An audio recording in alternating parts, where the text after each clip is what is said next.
माँ और बेटी एक झोपड़ी में गांव के उसे सिरे पर रहती थी। बेटी बाग से पत्तियां बटोर लाती, माँ भार झोंकती। यही उनकी जीविका थी। सेर दो सेर अनाज मिल जाता था, खाकर पड़ रहती थी। माता विधवा था, बेटी कुंवारी, घर में और कोई आदमी न था। माँ का नाम गंगा था, बेटी का गौरा। गंगा को कई साल से यह चिंता लगी हुई थी कि कहीं गौरा की सगाई हो जाए, लेकिन कहीं बात पक्की न होती थी।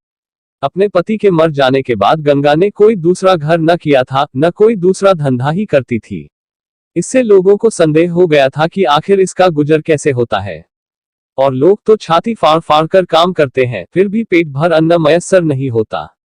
यह स्त्री कोई धंधा नहीं करती, फिर भी माँ बेटी आराम से रहती है, किसी के सामने हाथ नहीं फैलाती।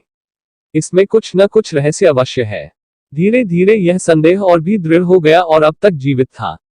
बिरादरी में कोई गौरा से सगाई करने पर राजी न होता था। शूद्रों की बिरादरी बहुत छोटी होती है। 10-5 कोस से अधिक उसका क्षेत्र नहीं होता, इसीलिए एक दूसरे के गुण दोष किसी से छिपे नहीं रहते, उन पर पर्दा ही डाला जा सकता है। इस भ्रांति को शांत करने के लिए मां ने बेटी के साथ कई तीर्थ यात्राएं की। उड़ीसा तक हो आई, लेकिन संदेह न मिटा।